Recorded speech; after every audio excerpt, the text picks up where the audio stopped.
Here's why I think this 𝗦😙😶 interview is so important and why I'm really intrigued why he did this interview. Honestly, I'm trying to sort it out. I feel like this interview is going to be damning to Trump because let's process what's going on here. So Trump goes in and they have the FBI agents go through. They find a whole bunch of Trump's name. Bondi tells Trump he's in the files, and then they pull the plug on releasing him.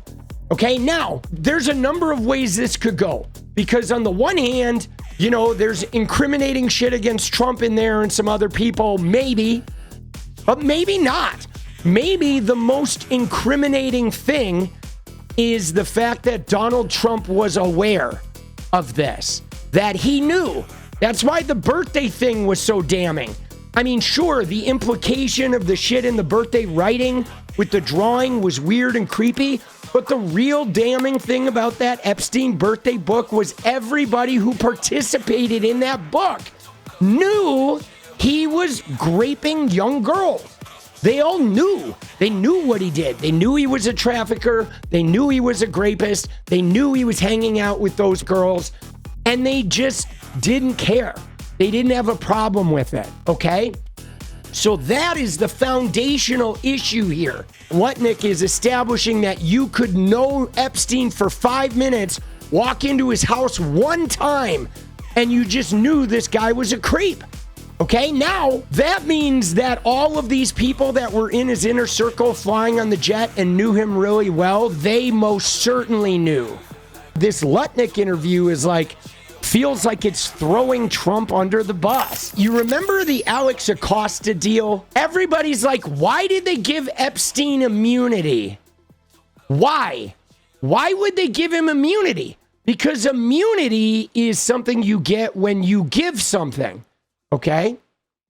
But there's a suggestion in this book that was made that the federal government got the tapes from Epstein and gave Epstein immunity in exchange for the tapes. And so the reason why they're sitting on this shit is as long as the government has those tapes, people can be blackmailed. You have known Donald Trump for 30 years.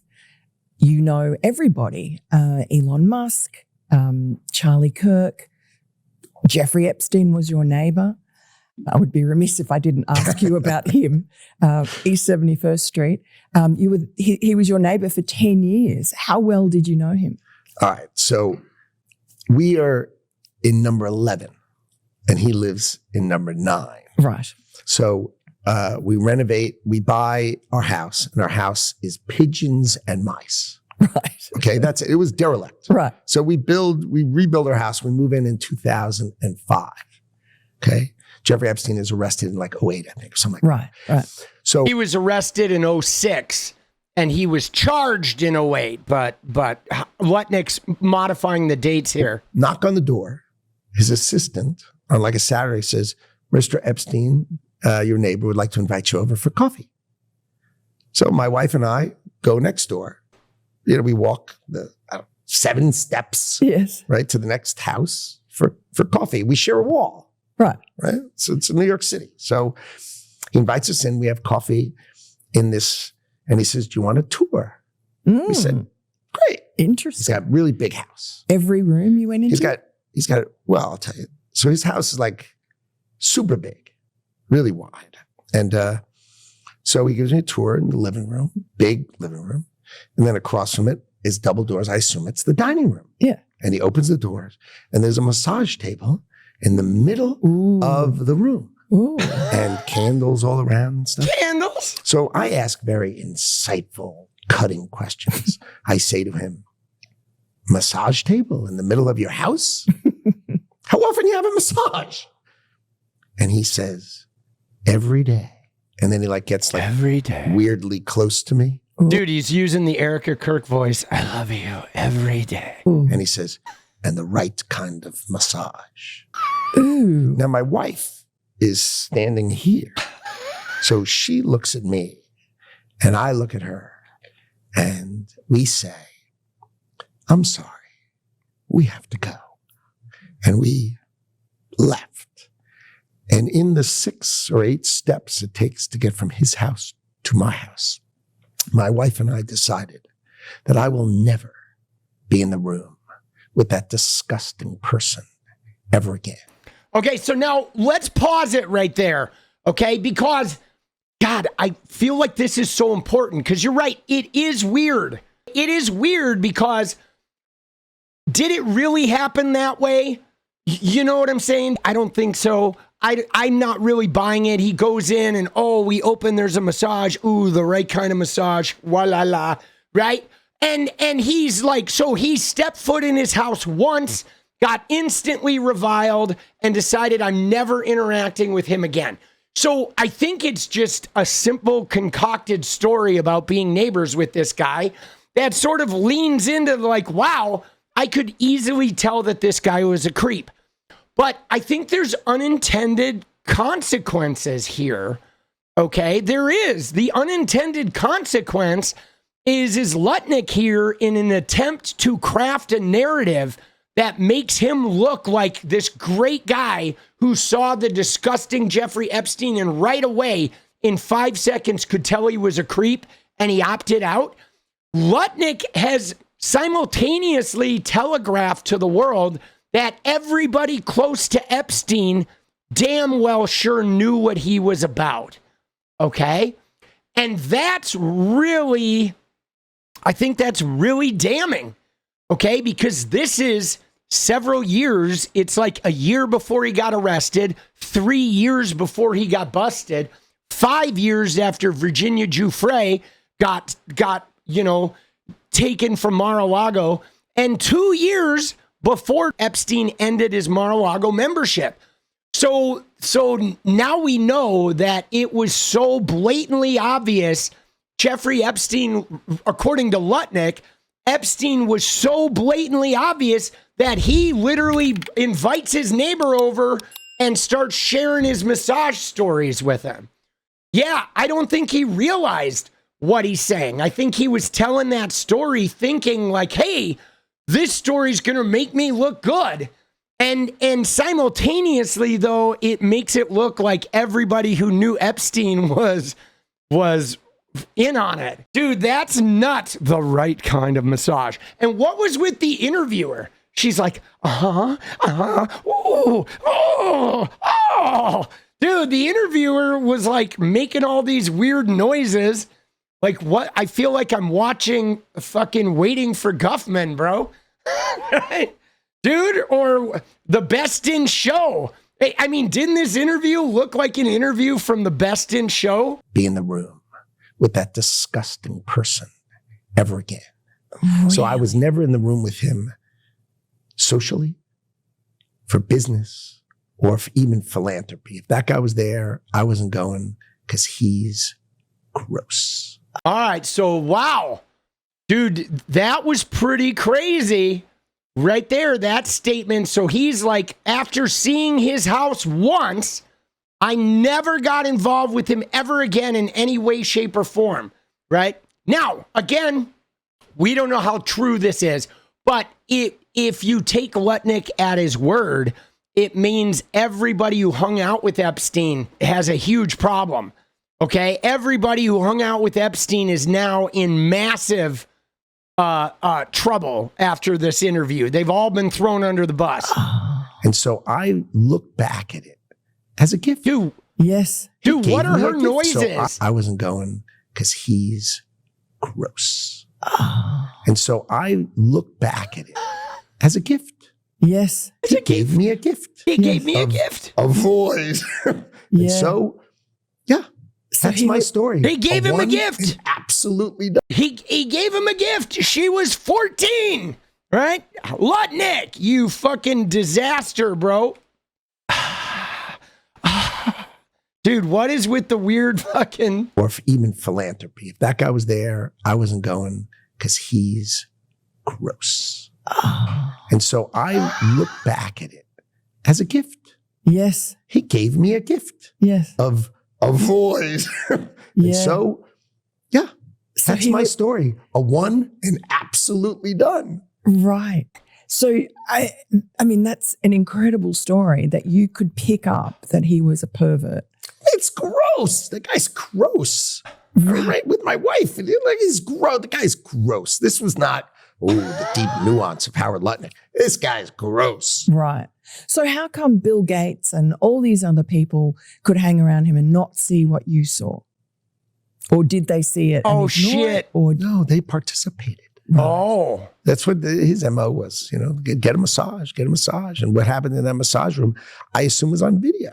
This guy was the greatest blackmailer ever. Blackmailed people. That's how he had money. So what happened to those videos? Why is there now such a dearth of information when, Donald Trump's people are running the FBI and the DOJ?